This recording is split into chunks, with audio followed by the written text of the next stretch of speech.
Buckle up. Hashtag Skip Rides the Troller Coaster is back. Maybe by unpopular demand. Although, I must be honest with you, we actually got enormous positive feedback on the first troller coaster. And who knew? Me and positive feedback in the same sentence? So here we go again.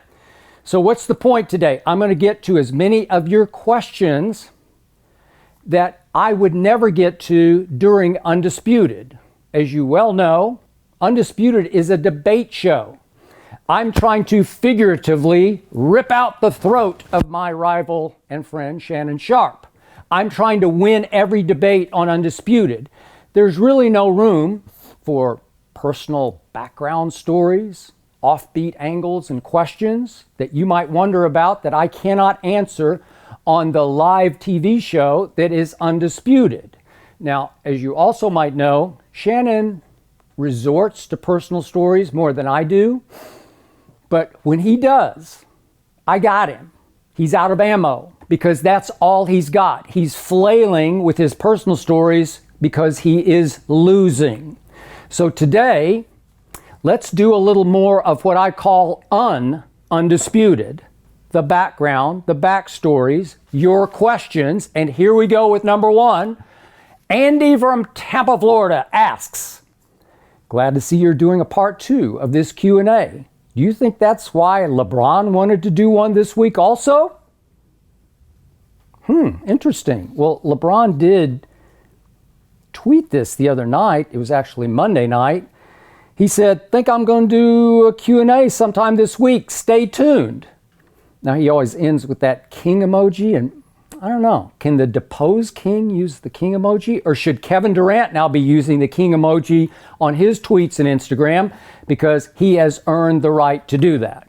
But this is a serious, funny question because I do know that LeBron James watches Undisputed. I know he keeps up with what I am saying and doing. I know this from Shannon Sharpe, who keeps up with what LeBron is doing. They keep in touch. And again, I want to be very clear about this. I don't hate LeBron James. Do I have kind of a love-hate with him? Maybe. Does he have a little love-hate with me? I don't think he hates me either. Does he have some respect? Yeah, some hate, maybe some. But the point is, I don't think he's trying to keep up with me in the way of Q&A keep up. And as I speak, we just now heard at the end of Undisputed, Monty Williams just took another job. Monty Williams just said, I'm out of the Laker coaching search because I want the Phoenix Suns.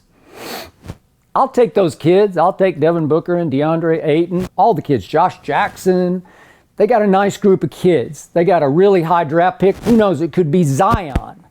And Monty Williams said, I want no part of that circus in LA. I keep referring to this circus, comparing it to, it's like a wacky Hollywood sitcom that's in danger of being canceled. In all my years of covering the NBA, and I date back to covering the Lakers here in Los Angeles for the Los Angeles Times in the middle 1970s. In all my years around this league, heck, any league, NFL, MLB, I've never seen a wackier ownership group than this one. So Monty Williams said, no circus for me. I'm going to take these kids. It might be a little more stable job, ironically, in Phoenix right now. What? Really? So, as I said today on Undisputed, this wacky sitcom in danger of being canceled actually has an overarching star that you never actually see on the sitcom. His name is LeBron James. You always talk about him on the sitcom, but you don't see or hear from him, so he's just this shadowy figure.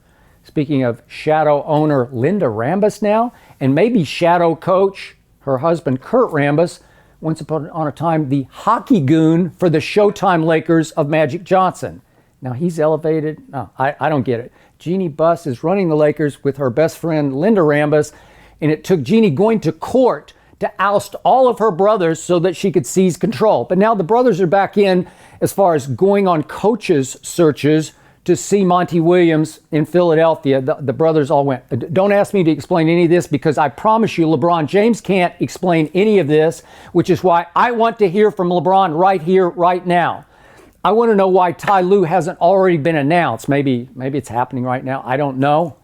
But Ty Lue is LeBron's guy. LeBron deserves to have his guy. He's earned the right to have his guy going forward.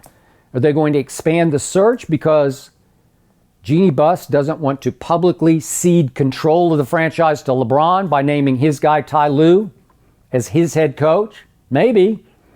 Our guy Rick Bucher, Bleacher Report, who appears on Undisputed, reported mid-season Jeannie Buss briefly considered trading LeBron after she thought he tried to strong-arm the franchise by forcing the trade with obviously New Orleans for Anthony Davis that fell through and burned apparently the bridge to many of his young teammates. It's a mess. I want to hear from LeBron. I wish he'd do a Q&A right now because I'd be checking it out. Next question, number 2. Sam, Las Vegas. How did your relationship with Lil Wayne come to be? Now that is an interesting question that requires a little quick backstory. 2008, I'm working in Bristol, Connecticut at ESPN. The show had been moved from New York to Bristol and rebranded as First Take, but it was actually the first show I worked on ESPN called Cold Pizza. It was still that format, loosely based on sports, but we had 4 debate segments a day within the confines of what was still basically Cold Pizza. And there was a rapper that ironically I was a big fan of, thanks to the album Country Grammar. His name was Nelly.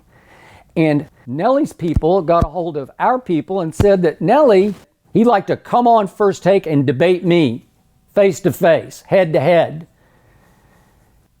I was like, let's do it, man. I'm good. Many of the executives at ESPN were not good with this premise because it had never ever happened on live TV that we would have a rapper. Oh my God, what might he do? What might he say? Nelly wasn't good. He was sensational. I loved it. We sparred and we pushed and we shoved verbally and we had a great time. He had a great time and he wanted to come back, and he's been fairly regularly a guest on our show here in LA on Undisputed, and I text with him often because he's always got some bone to pick with what I just said on Undisputed. In fact, during breaks, I occasionally check my phone. There's another text from Nelly. We got mad at each other about 2 weeks ago. I think we're okay now. I think we're okay, but I'm not sure. So this involved my wife, Ernestine. We weren't quite married yet, but she is a PR executive. She likes to book people on TV shows. That's what she did for many years in New York City for a living. So she said, well, if Nelly worked, let's get some other rappers. How about it? So we tried Bow Wow. Not the greatest idea. I like Bow Wow. But again, we found when we brought in Bow Wow, and he came all the way to Bristol to do the show, wasn't the most knowledgeable about sports, didn't have the highest sports passion the way Nelly did. But we did it, and it was just fine. And Ernestine said, I got another idea. How about Lil Wayne? He's godly to me. No, there's no way he'll do it. Lil Wayne did it. He was touring in the neighborhood. They just came all the way up to Bristol and parked right outside our studio. And after the show, Lil Wayne actually took me into the bus into his little recording studio that he has made, built into the bus. And I got to sit in it, and it was just the coolest thing that ever happened to me. But this was even cooler. Lil Wayne, soft-spoken, as you all know, fairly quiet-spoken, deep passion and deep knowledge of sports. And you have to let him think on the fly on live TV. But once he starts to go, he can talk sports second and third levels in the way many of the rappers we've had on since Lil Wayne really can't reach. Lil Wayne was it for me. I love you, man. I've told him this to his face because we talk fairly regularly. We text all the time. In just a real quick story to sum all this up, my closest friend in Oklahoma City, best man in my ill-fated first wedding, Craig Humphreys, has a son named Sam Humphreys, a college golfer who discovered about a year ago he had testicular cancer at the age of 21.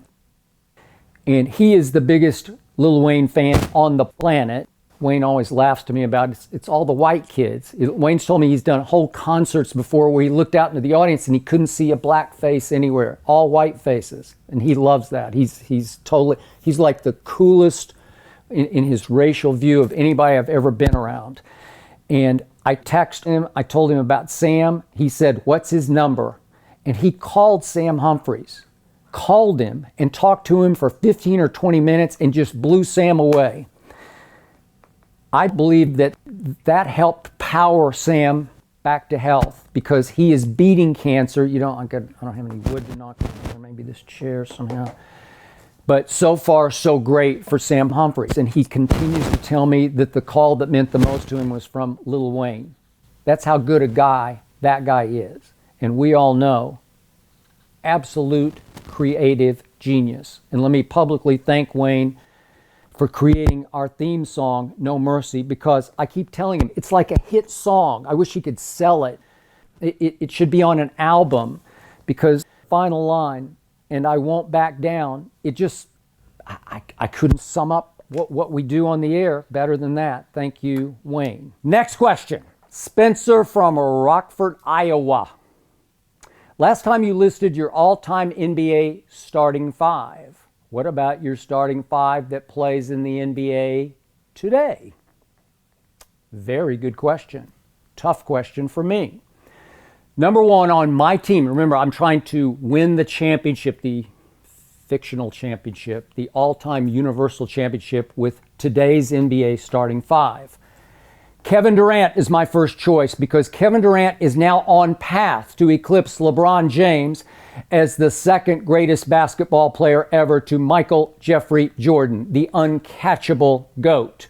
Kevin Durant is playing at a level we have never before seen or experienced. He can pull up and shoot over anybody at any time, pretty much from any distance, and just destroy teams, especially on the road, as we've seen in 2 Game 3s back-to-back in the finals, in which he was obviously MVP in both, in the King's house in Cleveland. And we just saw 3 road games against the Clippers in LA. Formidable foe. Whew.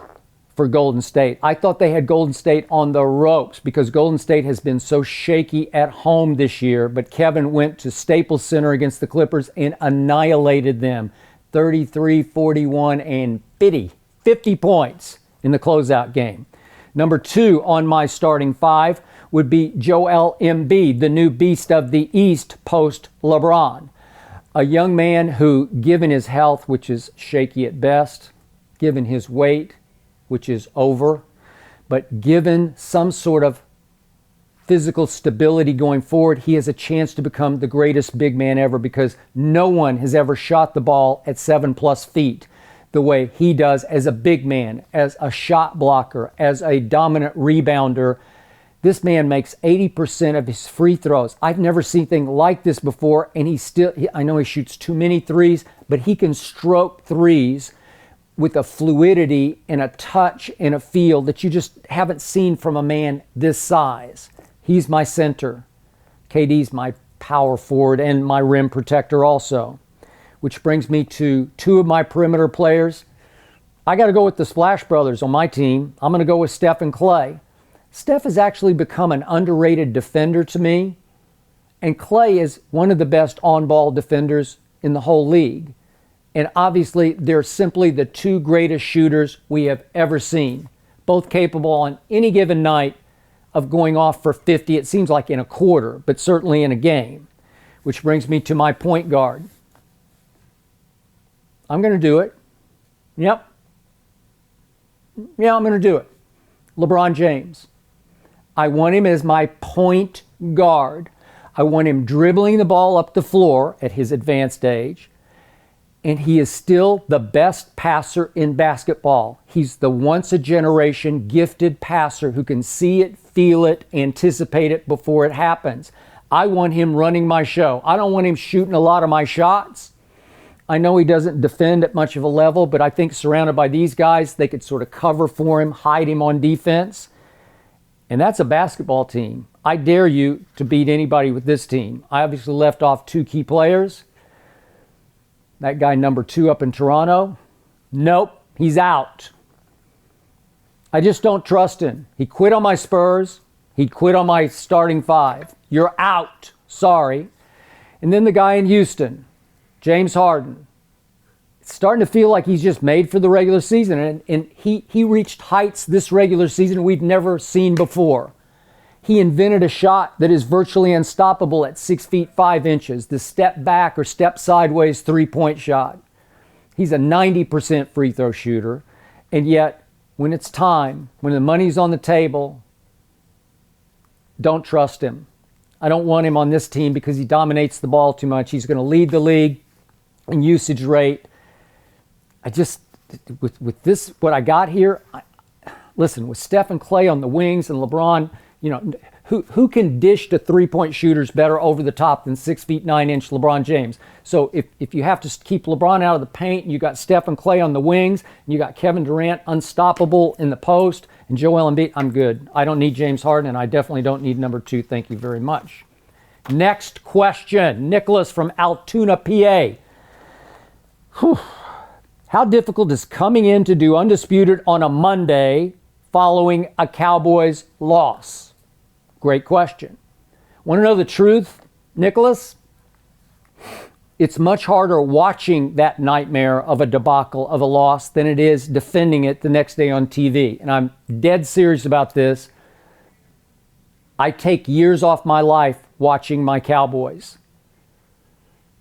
My wife, Ernestine, will not enter the room while I'm watching my Cowboys, in part because I don't want her in the room. And she says, your language. And I do. I admit it publicly. Forgive me, God. She always says, you know, you believe in God and you go to church. How can you? I don't know. I grew up in a rough neighborhood, and sometimes I just resort to sort of letting my frustration escape through my lips, where I can't help it because they drive me insanely out of my mind. So it's much harder to watch that than to defend it the next day, because I got to tell you, I fought a lot when I was a kid. As you see on TV, I like to fight. So I'm actually happier defending than gloating. I'm not a good gloater. My partner, Shannon Sharpe, is a great gloater. Oh, he goes into his Unk character. He's got his Henny and he's got his Black and Miles, and he loves that. I don't. It's like, okay, so I was right. What else is new? That's my attitude. It's like, give me a fight. Let me defend. And nobody will be harder on my Dallas Cowboys than I will be. But what I love to do the most is to shred Shannon's hate. So he'll come up with some cockamamie idea of why they blew the game. They didn't do this or they didn't do that. And I just sit back and recalculate, and then I pounce. And I shred his argument as to why my Cowboys lost. And I like it when we get others on the table. You know, I want it to be 10 against 1, but sometimes it's 2 or 3 against 1. I want everybody to be down on me, because in the end, he who laughs last will laugh best. And I will get the last laugh. And last year, after that debacle of a nightmare, of a disaster, on a Monday night against Tennessee, the first game Amari Cooper played with my Dallas Cowboys, I got the last laughs, plural, because I laughed all the way home to a division title and a playoff win over Cowboy hater extraordinaire Shannon Sharpe. Next question, Lee Orr from New York. Interesting. How different does LeBron James' legacy look if you remove Ray Allen and Kyrie's clutch NBA Finals winning shots, and also if you remove Dwyane Wade, who taught him how to win? Great point. Great question. So, we all know LeBron James has won 3 finals and he has lost 6 finals. But here's what everybody forgets. The 3 that he won were dicey, could have gone either way. But let's quickly consider the 6 he lost. They weren't even close. He can't argue at any point, well, if this had happened or that. No, there were no ifs, ands, or buts on any of his finals losses. He got swept by my Spurs the first go-round in Cleveland. He was still up NBA baby, so I'll give you that one. 4-0. Then he got swept last year by Golden State. He got 5-game by Golden State 2 years ago. He got blown off the floor his last go-round in Miami by a record finals margin by my Spurs in 2014. That's ugly.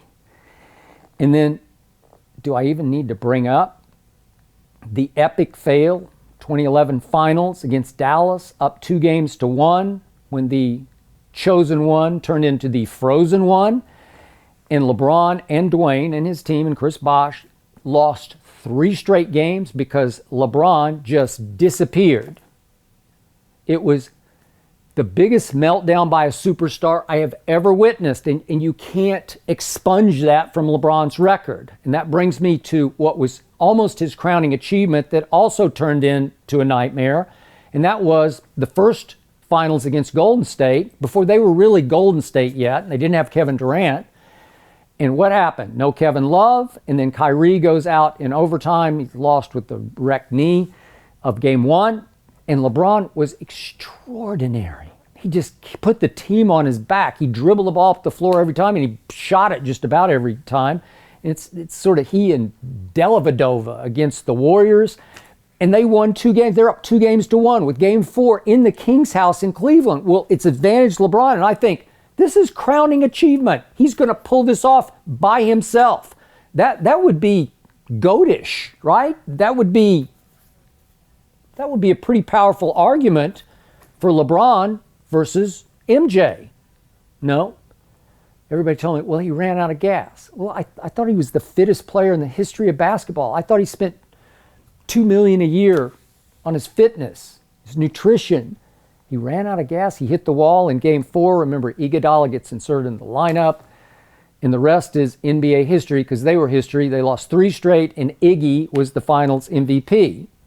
Which brings us back to the 3 that Lior asked about that he won. And again, if Ray Allen doesn't hit the 3, it's do or die. It either goes in or it does. If it doesn't go in, he's 2-7 in the finals. Really? So it was that, it saved a big part of his legacy. And then Kyrie Irving, game 7, when they stormed back from 3-1 down thanks to the suspension of Draymond Green, Kyrie hit the shot of shots. I know it's 45 seconds left, but it's a tie game, and he finally said, I have seen enough, because nobody could hit a shot, including LeBron, and Kyrie just strokes home a 3, and that's ball game. All-time comeback for LeBron and Kyrie. And then I got to bring this back up for those who have forgotten. Speaking of Kevin Durant, the Oklahoma City Finals, 2012, they're babies. You know, it's little KD and little Russell and little James Harden and the baby Thunder against LeBron James, Dwyane Wade, Chris Bosh. What happened game 1? It was a complete blowout. Kevin Durant had 36 points, and and by the way, Oklahoma City, the baby Thunder, were favored to win that series. And what happened in game 2? It's dicey. It's a 2-point game. Miami's up by 2.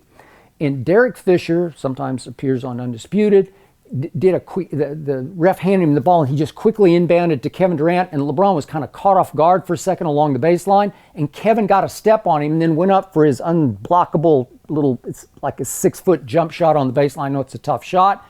LeBron just fouls the hell out of him, just body fouls him, and they don't call it. Shot misses, LeBron gets the rebound, gets fouled, goes to the other end, and to his credit, he made 2 free throws, and that saved the series, because if they go down 0-2 going home, it's 2-3-2 format. I don't know. I'm not sure. Then they went home, and Dwyane scored 25 in game 3, and then Mario Chalmers scored 25 in game 4 and also scored 12 in the fourth quarter. And then remember, Mike Miller hit 7 threes in the closeout game. So LeBron got a lot of help, but those are three shaky things that happened to save LeBron's legacy. The point is, if he hadn't gotten breaks from Ray Allen, Kyrie, and the non-foul called on Kevin Durant, I'm not exaggerating. We could be looking at 0-9 in the finals. Just for the record, good question. Next one, Taylor, Scottsdale. Which is harder to think about? Ray Allen's clutch shot against your Spurs, or the Dez Bryant non-catch in Green Bay. Ah! Obviously, I love my Cowboys a little more than I love my Spurs. But, do you realize what this did to me, what the Ray Allen shot did to me? Because obviously, I went way out on the end of the limb back in my cold pizza days, and I said, in year 2, look, LeBron's all-time gifted, best passer in basketball. He's missing the clutch gene. He runs from the free throw line at the end of games. He pulls up and takes like 40-foot threes just so he can say, well, that was a high degree of difficulty shot. I can't make that shot. Just drive it. You're the greatest driver of the basketball ever. Just go get fouled and go to the line and stand there by yourself and make those 2 free throws to tie and win the game with no time left. It's not in his makeup. We've been seeing it even this year with the Lakers. He can't make crucial late game free throws. So what happens down the stretch of that fateful Game 6 2013 finals? This is at Miami. It's the closeout game for the Spurs. And what happened right on schedule to LeBron James? He came apart. He came unglued. He had 3 unforced error turnovers in the last 3 minutes of that game. Now my Spurs were gagging too. That number 2 up in Toronto, he missed a free throw. My man Manu missed a free throw. I give you that. But still, my Spurs have them dead to rights. And LeBron, to his credit, but it was a 3. He pulls up. He had to take a 3 at this point. What was it, like 7 or 8 seconds left? Pulls up and takes the 3 to tie, to send it to overtime, and he LeBricks it off the back iron. Boing, long rebound out to Chris Bosh. Why Tim Duncan was on the bench is another story. Don't get me started. Greg Popovich. Bosh retrieves the rebound. Deft little sweet kick to the corner to Ray Allen. Tony Parker tries to close out. Can't quite get there. And you know the rest of the story. It just shot me right in the heart because it shot my team right in the heart. So that was it. That's, you know, my pride's on the line. My reputation's on the line with unclutched LeBron. And he was unclutched, but then he got saved. His whole legacy got saved because he would have been the lowercase GOAT of that game, as in you get all the blame for that game. And instead, slate wiped clean by Ray Allen's clutch shot. Is the greatest clutch shot I ever saw in any basketball game ever, including those shot by Michael Jeffrey Jordan. So back to the Dez catch. Obviously, he caught it. He ran with it for 2 strides. He's left-handed. He changed grips. He put it in his left hand and tried to do what running backs do. He tried to slam it on the goal line in Lambeau Field to score a touchdown. And the referee standing right there, touchdown. And you know the rest of the story.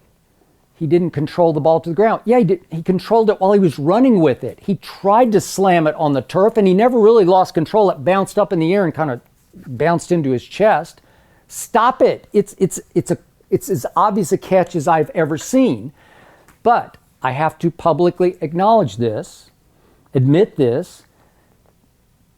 It's 4:42 left in the game. So it wasn't the Ray Allen scenario. It wasn't do or die. It's 4 minutes and 42 seconds. It is Aaron Rodgers in Lambeau Field. He was hobbled. He had the calf, whatever it was, strain or pull. He wasn't quite himself. But I don't know what would have happened the rest of the game if Dallas scores on that play. And by the way, it was 4th and 2 on that play from the 32, and Romo just threw it up for grabs because he threw jump balls to Dez. It was on Sam Shields, and Dez just out-jumped him. That was when Dez was still Dez. Okay, so if they score, that makes it 27-26 Dallas, and I'm going to guess they go for 2 to try to make it a 3-point game. I don't know that for a fact, but if they do, what if they make the 2-point conversion so they're up 3? Can they hang on with 4:42 to go? I don't know. Instead, it goes the other way, and it's 1st and 10 Green Bay at the 32-yard line, and they run 7 plays, couple first downs, and they kill completely the rest of the clock ball game. But again, as badly as that still hurts me, Ray Allen just killed me. Next question. Yanni from Buffalo, New York. How hard has it been watching number 2 in these playoffs? Number 2 used to play for my Spurs. I got to say this. He's been extraordinary. I've never seen him play better than he has played through these playoffs, because I've never seen him shoot the ball better than he has through these playoffs. In San Antonio, it was tough on number 2 because his hands are so big, they call him the claw, that when your hands are that big, it's hard to really have a pure stroke and shot, because after a while your fingers are too long and you can't figure out how to slide it off your fingers as you release it. And he has really improved his shot to the highest of levels. But he did quit on my Spurs. And it's not that I can't forgive him, I just can't forget. And I don't trust him, I don't believe in him, I don't believe in his basketball backbone, his heart, his guts, under fire, under pressure. So what happened Thursday night, Game 3, you saw what happened in the fourth quarter of Toronto and Philadelphia. It's just right on schedule. And again, I don't want to be too hard on him, because I know it's like we the North now. He's the North. But he just came up empty. He's not that guy. He's a complimentary star that you can't trust in the biggest moments. So they had just gone on a 25-14 run, the Raptors had, featuring 6 for 6 by that guy, number 2. He'll always be number 2 to me, because he was about to play like number 2. And you know what I'm talking about.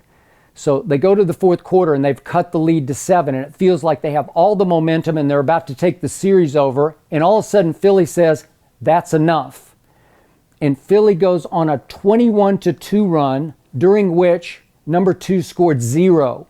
In the fourth quarter, number 2 made 2 free throws and no baskets. That's that guy. So as much as it hurts for me to have to watch him carry the Raptors into position to win games, that was pretty satisfying to me. And I still believe in Philadelphia, and I still believe they're going to win this series. If it's Boston next, it's going to be tough, but I picked them before the year started to win the East, and I'm sticking with it. Good riddance, number 2. Next question. Auburn from Silver Spring, Maryland. Among the Oklahoma Sooners, San Antonio Spurs, Dallas Cowboys, and Vanderbilt Commodores, which is your favorite to least favorite? Well, now you're asking me, it's like, which one of your kids do you like the most and the least? I don't have kids. Ernestine and I have been married. We've been together for a long time. We've been married for 3 years. We do have a daughter named Hazel, our 2.5-year-old Maltese, and she is like a human kid to us. Hi, Hazel. Love you, Hazel. Love you too, Ernestine. She thinks I love Hazel more. Don't tell Ernestine I said this, but it's kind of true. Just a little bit true. Back to the question. Here's how I'd rank these 4 teams. Number 1 are my Dallas Cowboys. I got a little later start. I was actually 10 years of age when my uncle, who lived in Dallas, took me to my first game. I was in Oklahoma City, so I got my parents, my mom actually, to drive me down on a weekend so I could go to a Sunday game. It's when they played at the Cotton Bowl. They played the St. Louis Cardinals. That's how far back we're going, 1961. And I was hooked forever and ever. And remember, the Cowboys have been so important in my career because in the 70s, I was working here at the LA Times, and I was offered the job to become the lead columnist for the Dallas Morning News. I was 26 years of age.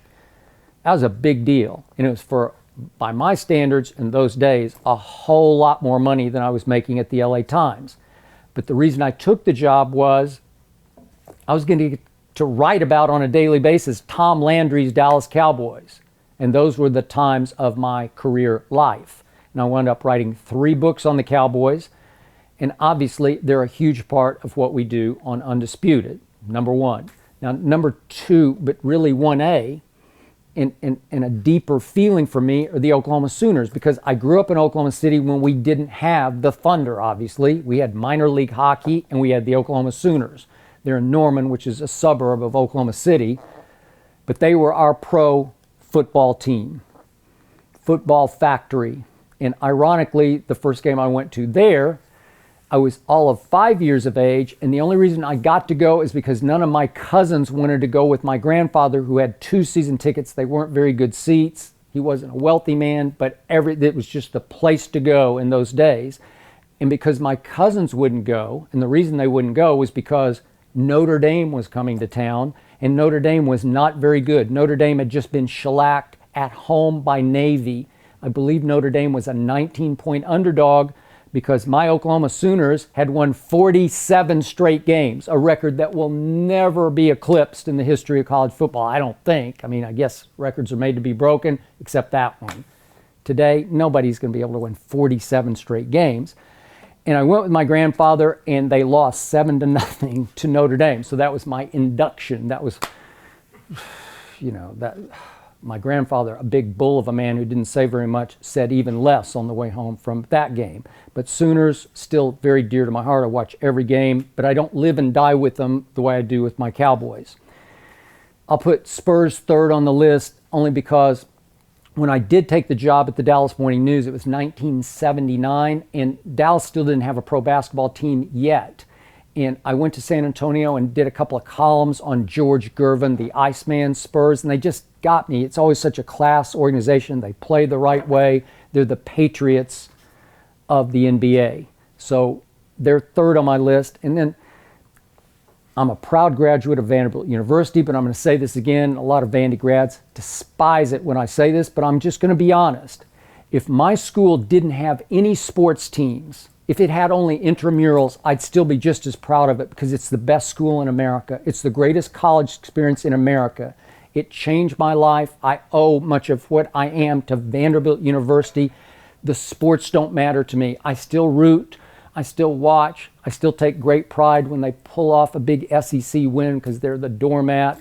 It's the highest academic admission standards for any of the athletic programs, obviously SEC. But again, they're fourth on my sports list. Next question, Jake, Detroit. When Shannon starts the debate, does it allow you the chance to come up with new things to discuss that will strengthen your argument after hearing what he says? Now that is a third level question and an astute one. Who goes first is essential to the debate. With Shannon Sharpe, he prefers to go first, so most of the time, unless my argument is the one that's going to set the whole table, he goes first. I'd say, I don't know, I haven't sort of put the pencil this, maybe 80 or 90% of the time on Undisputed, he goes first. Old show, different story. I'll leave that alone.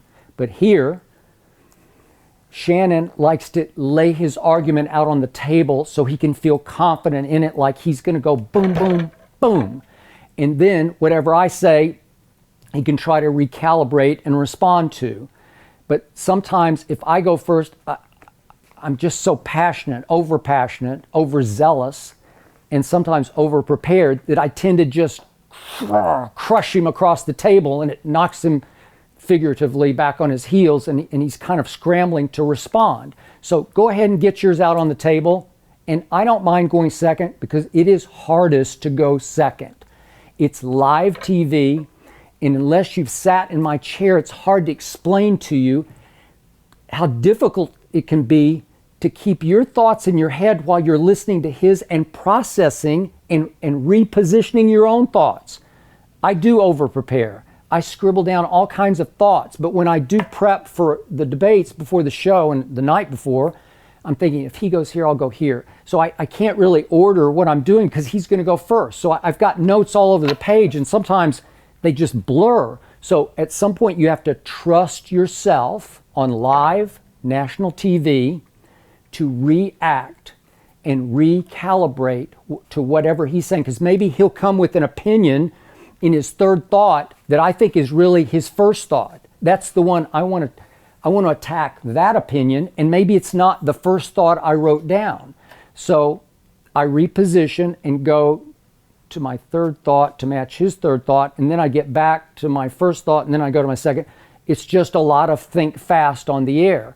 But I enjoy it because, to the question from Jake, yeah, a lot of times he just steps in it right out of the box, like, oh, you said that? And I'm not saying that, but I'm thinking that in my head. Oh, I got him now. but I have to stay where I am. I got to stay on that point, stay on that point, remember your points, and then trust your flash memory and your instincts to be able to respond when he finishes. And sometimes he goes on forever. He just drives me crazy because it's like ball control. It's almost like he's playing with the lead and he's trying to run the clock out so I don't even get a chance to respond. It's like sometimes I have to look at my watch and say to Jenny, our moderator, are we still on? Or is the show over yet? Or do I get a chance? When I do get a chance, then I pounce. But it is much more difficult to go second, and yet that's what I enjoy the most. Next question, Clayton, Raleigh, North Carolina. Following a grueling 2.5 hours debating Shannon, is there anything you must do in order to reset to come back and dominate again the next day? Yes, there is.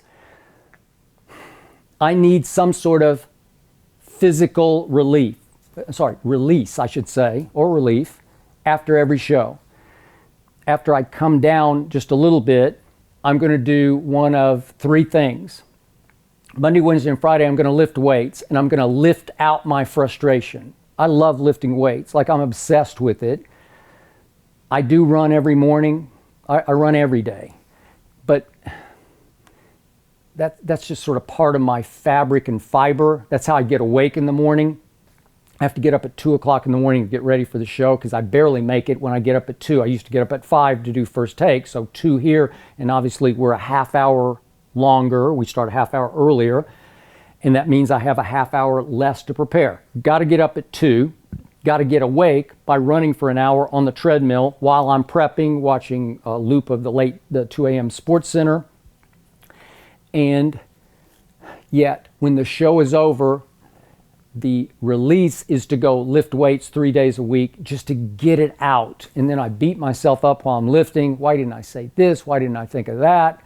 I'm never happy with the show. It's just the way I'm built, but that drives me to get ready for the next day. Tuesday, Thursday, occasionally I play golf, or at least I go hit balls. That's another way to get my frustration out, is to hit like 1,000 golf balls. It gets me nowhere because I just get madder and madder, and they get worse and worse. But even I like to practice putting because it's some crazy escape, because it's so hard to do that it just takes your mind completely away.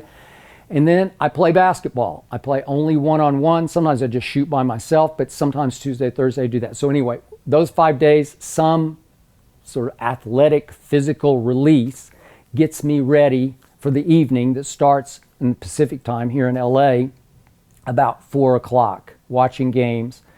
We have a night call that we do, and then I'm reading all the stories and prepping for the next day. And I always say, every debate is won the night before. Next question, Michelle, Newton, Massachusetts. How much did Dwyane Wade mean to you and the NBA as a whole? That is a great question, one very dear to my heart, Michelle. Dwyane Wade to me, second only to Michael Jordan as a leader and a winner. But one big difference from Michael and just about every other superstar I've been around, Dwyane, never a diva. Dwyane never really took himself that seriously, and I always deeply appreciated that. For Dwyane to take LeBron under his wing when he took his talents to South Beach, for Dwyane to publicly acknowledge, no, I'm Robin, he's Batman. It's called Wade County, Dade County, and around Miami. Dwyane owned that town and still does. And yet he said, no, LeBron, you're the man. I'm your sidekick. He showed LeBron the ropes after the epic meltdown, obviously, in the 2011 finals. Dwyane taught him how to win championships, just how to compose himself, just how to maintain his poise under fire at the highest level in the National Basketball Association. And yet, in the end, Dwyane was far more clutch to me than LeBron. As far as the biggest shot in the biggest moment, I wanted Dwyane taking it because he would take it with conviction. He would make it with fearless composure and confidence. That's just what he was made of. The best basketball stuff, whatever those intangibles are, were in Dwyane Wade. And remember, he's really only I know they listed him at 6'5", 6'3.5", 6'4". If Dwyane had had two good knees, two healthy knees, which he did not have because back in the dark ages days at Marquette, he got both cut on, not scoped, but cut on. And the cartilage was never quite right. And he tried all the treatments, but he still had a lot of bone-on-bone aching going on in those knees, and it took some of his lift away in the second half of his career. But if Dwyane Wade had been like LeBron, 6'9", with two fairly healthy knees, he would have been beyond LeBron. He would have challenged Michael Jordan. That's how much I thought of Dwyane Wade, and thank you for that question. Next one, Riley from Murrieta, California. Do you think Tom Brady would have been a different player if he was drafted in the first or the second round? Or did his sixth-round draft status mold him into the player he became? That is a really good question, a deep question. I don't know the exact answer to this because I think so much of Tom Brady, if he'd been the first overall pick, would he still been great? Yeah. He's Tom Brady. But would he have played until he's going on now 42 years of age? I don't think so. I think he is still driven to this day. He was just on Jimmy Kimmel on Thursday night. I think he's still driven by the fact he wasn't picked until the sixth round. And I think he's still driven by the fact that people still laugh at the ugliest 40-yard dash ever run at a combine and the most unphotogenic combine picture without a shirt ever taken. And he gets a chuckle out of it, like a deep, powerful chuckle that he continues to show up everybody who doubted him at the combine and all through the first 5.5 rounds of that draft. And Shannon disagrees because Shannon keeps having to amend his years on Brady. We started on Undisputed September 2016. He said, this is Brady's last year. Then we get to 27. This is Brady's last year. And now we're here. This is Brady's last year. No, it's not. Shannon, he keeps telling you 3 more years. And I believe him because you don't bet against this man. I thought he played as well last year as he ever did. Shannon says, yeah, but the stats are... He beat Patrick Mahomes, and he beat Aaron Rodgers, and he went to Chicago and beat the Bears, and I can just keep going on. He beat Miami. That was probably his best statistical game until the miracle happened, and Bill Belichick should have taken the fall for that debacle at the end of that game that cost them home field advantage and sent them to Kansas City, where Brady put on the show of shows in the fourth quarter and overtime of that game. I still thought he should have been Super Bowl MVP. All he did was go 4 for 4 in that last big drive, and the fourth pass was the pass, 29 yards to Rob Gronkowski down to the 2-yard line that won the football game. Watched him on Jimmy Kimmel. He's got youthful energy. He looks great. Watched him throwing a little bit video at UCLA the other day. I don't know. He still looks like Tom Brady to me, but he is still driven by being a 6th-round draft choice, which is why he's going to play until he's 45. If he'd been the first overall pick, he would have called it a day by now. Next question, Nicholas, New York. Tebow, huh? Nice pick there.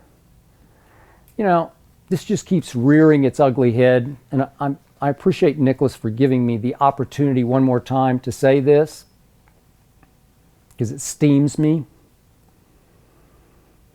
Actually, Nicholas, Tim Tebow was the greatest pick I ever made. Seriously, the greatest I ever made. And I've made a lot of good pre-draft quarterback picks. See Baker Mayfield. I was on the Kyler bandwagon. I told Shannon he's going to win the Heisman. No, he's not. It's Tua. It's over. Nope, it's not over. This kid is off the charts phenomenal. Okay? And as soon as Cliff Kingsbury got hired, I said, that's it. Kyler Murray. Got to take him number 1. That's ridiculous. Nope. Happened. Tim Tebow. I simply said before the draft, Nicholas, take him late in the first round, and if you let him run his college offense, he will win games in the National Football League. He will not make a Pro Bowl. He will just simply win games. Josh McDaniels was the head coach and took him 25th overall. That's what I said. Then Josh McDaniels lasted halfway through the next year and got fired. That's not what I said. I didn't want that to happen. Tim Tebow got thrown in to the last 3 games of that year post the firing of Josh McDaniels. And what did Tim Tebow do? Go look up the stats. I dare you. I won't waste your time. But look what he did at Oakland in his first ever NFL start, and then home Houston. Go look at that game. Look at the passing yards. Look at what happened at the end of the game. And then home San Diego. Go look at what happened in those last 3 games. But still, new regime, John Elway, John Fox, get him out of our sight. They tried, but Kyle Orton started the first 5 games. They went 1-4 the next year. And what happened? John Elway said, okay, we got to give in to all these zealots out there in our crowd. Just throw Tebow into the fire. We'll get it over with. He'll last 1 game, and we'll be done with him. And he went to Miami, and they won in overtime. I don't know how that happened. And Tim Tebow went on the greatest run, the most miraculous run, the most implausible run in the history of pro football. From 1-4 to a division title and a home playoff win over Ben Roethlisberger and the Pittsburgh Steelers. Nothing like that has ever happened. He had the number 1 QBR, my favorite stat, in the last 5 minutes of every game he played that year. He might struggle here and there. All of a sudden he got really accurate in the last 5 minutes and pulled game after game out of the fire. And it was simply the greatest thing I ever saw in my whole career. So, nice pick. I can't help what happened after that. I can't change life. Jets never gave him a chance. Eagles didn't give him a chance. Tried with the Patriots. They didn't give him a chance. And he's out of football. I can't explain it, but I can't explain why I picked him. And Nicholas, it was a really nice pick. Thank you. Solomon, Washington, D.C. Do you have a pre-show ritual, and is it always the same? I am a creature of excessive extreme habit. Yes, it is. I'll just hit the highlights, or you might consider them lowlights. Up at 2 a.m., I stretch and I read the overnight stories. I get on the treadmill at 2:30 a.m. and I run for 1 hour watching the late loop, as I told you, of SportsCenter. Leap off the treadmill, run to my bathroom, jump in the shower, try to blow dry my hair, get it as ready as I can. Rush to the studio. We're here at the Fox Studios. I only live a mile or so up Avenue of the Stars. And we meet at 4 a.m. It takes about 20 minutes to map out the whole board because we've conferred the night before. Then I go with my researcher, Tyler Korn, and we prep fanatically. It's like cramming for a college exam. And I told you, I'm thinking, if he goes here, I'm going to go here. And I jot down notes for 10 topics. It's a lot. And then I barely have time to let the great Nushin do my hair. And then I have just barely enough time to let Sabrina or Yuki do my makeup. And I literally, as you might have seen on Instagram, I run all the way up the stairs to the studio and barely make it for the 6:30 kickoff. So I do that every single day, 5 days a week, 50 weeks a year. Next question. Read your Facebook story, found it inspiring. What job did you have in your youth that did the most good to develop the work ethic that you do have? That's a very good question. If you read my Facebook post, you can also find it on my Instagram, called Here I Am, story of my childhood. Just briefly, I had an evil creep of a father, but he did one great thing for me. He forced me to work at his little barbecue joint on the south side of Oklahoma City my whole childhood, all the way up to my senior year in high school. Forced me. Christmas break, spring break, summer, forced me. Every single day. I hated it. My brother, you might know, Rick Bayless, now a famous chef, restaurateur.